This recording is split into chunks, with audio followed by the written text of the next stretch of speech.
well-intentioned ideas and thoughts get distilled down into like a sentence. I feel like recently one of those things has been like, life doesn't end when you turn 30, or like 30's not old. And like, obviously it's one of those things where I feel like it gets said, but it doesn't necessarily get actually like discussed, and therefore it doesn't get embodied or well understood.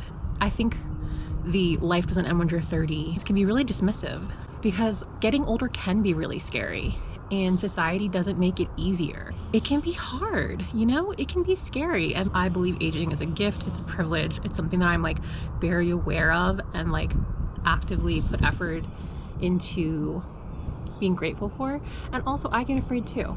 Like, I look at my face sometimes and I'm like, whoa, I don't remember looking like this, you know. I look at my life sometimes, I'm like, whoa, how the fuck did I get here? You know, it's really reasonable to have those fears, and I think they shouldn't be dismissed. So like, if you do feel that fear of aging, that fear of getting older, that fear that you need to get everything done before you're 30, because at that point it needs to be like settled, squared away, there's other things to do, like, that's real, and I understand. And with that said, I definitely am dealing with some of that fear, because, you know, it's like, I met my previous partner when I was in my late 20s. Pandemic happened shortly after we met, 8 months after we started dating, and it just really expedited things. It put things in a pressure cooker in an interesting kind of way. I don't think that necessarily changes anything that happened in our relationship, but it definitely contextualizes some of it. But I think the bigger context is like, being at that age, there is so much pressure to meet the person, make the big decisions, make the changes, do the things, and I think it's more just like, there needs to be some space for all of us to remember that like, it's okay if you don't meet the person ever. And I think that can be a really hard reality to come to terms with, because you never know when it's not going to be true anymore. You never know if and when you're going to meet the person or people that you might spend the rest of your life with. You don't know if that's going to happen. Editing this right now. And I did want to clarify, I believe relationships are an essential part of the human existence. And I also believe that finding contentment internally is essential. And I think it's really hard to do that if we're in this constant state of longing for someone. I've gone through periods in my life where I'm like, gosh, I really want a partner right now. I really feel like I want a partner. And I was kind of in that space when I met my previous partner.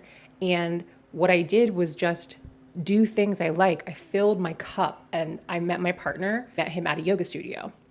And so I don't want it to sound like I'm saying like, stop looking for love. I personally don't want to live my life in this like just desire state in that way. I want to live my life within contentment and satisfaction and fulfillment and bursts of joy and sadness and all of those things, and just kind of call in what I deserve. And I think with a society that is so centered around romantic partnerships and connections, like this is what we build our life around, it's a reality that why would we want to accept that?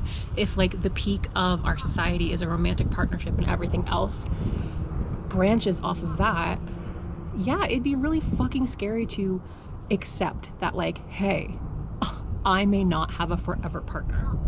It may just not look like that for me. This isn't me saying like, I'm never gonna find love again. I certainly don't believe that, and I don't think that way, but it is just something that I think is important for me to consider. But sometimes I just feel like the world has kind of lost the plot.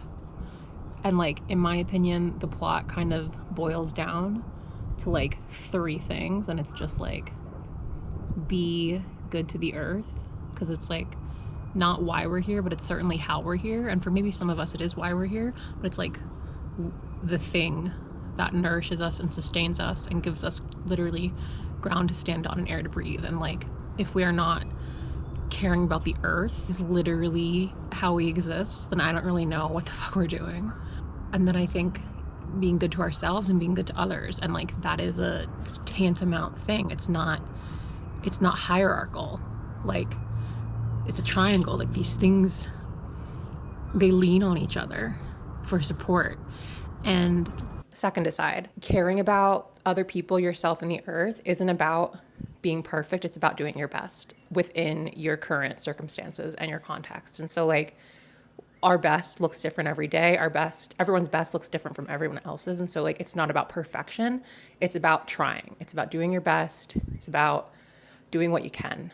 The dynamic and curious part of it all is like, we may all have the same plot, but we're all telling different stories, you know? And like, that's why it's cool, because we all get to take these concepts and express them through just a million different mediums. And I think it's really empowering and really creative. And maybe I'm being oversimplistic. I don't know, really simplistic. But sometimes I feel like I look around and I'm like, yeah, we forgot the plot. Like, we are not being good to the world. We are not really being good to each other. And right now we are only being good to ourselves. And like, it just doesn't work like that. Like, I don't think that pillar stands alone. I don't know why I buy watches like this. It's not that I can't tell time on them. It's just that I like don't want to. And I also think this is wrong. These are my daytime slippers. These are my evening slippers. You gotta have different slippers, because like, these have like a pretty hard sole on them. And so I feel like they're just more efficient for feeling like I am getting stuff done when I'm working at home. These have no sole. Ha ha ha. In the last video, I definitely showed you me putting up the screen door, but I don't think I ever actually showed you the screen door. There she is. So I have a tripod coming for my GoPro, like a tripod adapter, but it's not here yet. So I don't actually know like what angle this is being at. This is Palo Santo incense. It's really textured. It's not like any incense I've used before, but it's really nice. It's kind of more of my daytime incense. Something that I think is really important about like, I don't know, my space is, since I spend so much time in it, I have daytime and nighttime slippers. I have like different incenses for different times of the day. Like, I'm very intentional about like creating signals to myself about what we're doing. I think because of my, I don't know, neurodivergence and just general personality, like these like stimuli, these other symbols are really, really important and really helpful for me. Loves the couch. This room has gotten better. I ordered this desk off of like Bed Bath & Beyond, and it came broken. And so I don't have a desk yet, because my desk is I want to do like a desk here with some little shelves, because like this stuff is all gonna go in that like shelf area. So I'm at a little bit of a standstill till I figure out a desk situation. I'm sure this lighting is horrendous. And if I may recommend a couple things. Thing number one is I got mint scented garbage bags, which I know sounds gross, but I love them. They smell like toothpaste. I'm a fan. Oh my God. Okay. I have no idea what that thing is. I think it's a woodchuck. That's what it is. It's a woodchuck. I don't know how to zoom in. And the second thing, I got these Govee smart bulbs. I love them. I ordered the 8-pack. I've only used 5 so far, but they're in my living room. I have one in my bedroom. Absolutely worth it. I ordered them on Amazon. It was $40, maybe $50 for 8 of them, and they are incredible. There's like thousands of colors you can choose from. I just keep them like orange most of the time. Sit, wait. Okay, there you go. I don't know, I used to cook a lot of the meals for me and my partner because I like to, and I was home. And it's interesting trying to figure out how much I want to cook and just kind of, I don't know, I'm figuring out my whole schedule again, you know, it's weird. Anyway.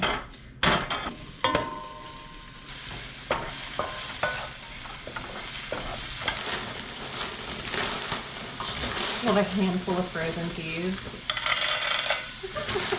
Oh no!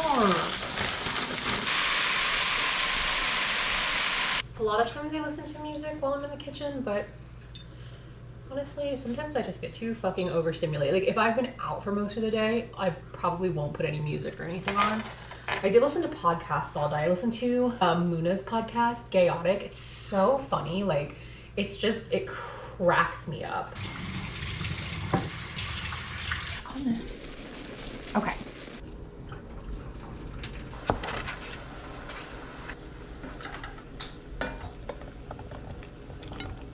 I maybe went a little overboard on the peas. Okay. I'm gonna shower. Some little shelves and such. They've been awesome. Like I was really skeptical if they were gonna like hold, and they're amazing. He doesn't always do this, but sometimes he does. Okay, current skincare. CeraVe toner. And this is the Peach and Lily Glass Skin Refining Serum. I love this stuff, honestly. Like, it's kind of pricey, so I'm gonna try a different K-beauty brand, but this is like my third bottle. Also, these towels are like shedding on me. And so I use my prescription tretinoin, the eye cream from the Inky List. And then I'll just let all this soak in for a while before I go in with like my moisturizer. I love port so much. This was $14 at Trader Joe's. They have like a $7 one too. That's very tasty. And honestly, now I'm just gonna chill out. I'm going to cover my whole body in shea butter. Drinking my sleepy girl mocktail. Kinda, it's just tart cherry juice, like magnesium powder. There's a million different brands out there. I use kind of oscillate, honestly. I buy whatever's on sale. This is the calm one. And ginger beer. I'm watching Hacks on HBO. It's very funny. True TV show. I love Beyonce's new album. That was amazing. I also love Ariana Grande's new album. I love Ariana Grande. I don't really tell many people that.